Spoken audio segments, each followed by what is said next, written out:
হ্যাঁ, আমরা তো মনে করি যে শুক্রবারে 2 রাকাত নামাজ পড়ে 4টে সিজদা দিয়ে মসজিদে বেরিয়ে গেলে আল্লাহরে কত দিলাম, এই যে আল্লাহ আর কত দেব, এর ঠেকা না আল্লাহ, আপনার এই 4 সিজদার ঠেকা আল্লাহ আপনার কাছে না। এই ভাড়াইটের দরকার নাই কোনো, এটা আপনার দরকার, আল্লাহর কোনো প্রয়োজন নাই। গোটা পৃথিবীর সব মানুষ কালেমা পড়ে সবাই যদি কিয়ামত পর্যন্ত সিজদায় থাকে, আল্লাহর উলুহিয়াতের এক বিন্দু সম্মান বাড়বে না। যে অবস্থানে আছেন আল্লাহ সেই সম্মানই থাকবেন।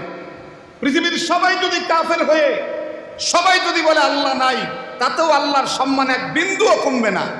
আল ওয়াজিবুল ওয়ুজুদ আল মুস্তাজমি লিজামিই সিফাতিল কামাল, তাফসীরের কিতাবের একটা কিতাব আছে, এই ব্যাখ্যা আছে আল ওয়াজিবুল ওয়ুজুদ, যার অস্তিত্ব অবশ্যম্ভাবী, কারো থেকে জন্ম নেন নাই, কাউকে জন্ম দেন নাই তিনি, যার অস্তিত্ব অবশ্যম্ভাবী, আর কোনো প্রশ্ন করার অধিকার কোনো ইমানদারের নাই।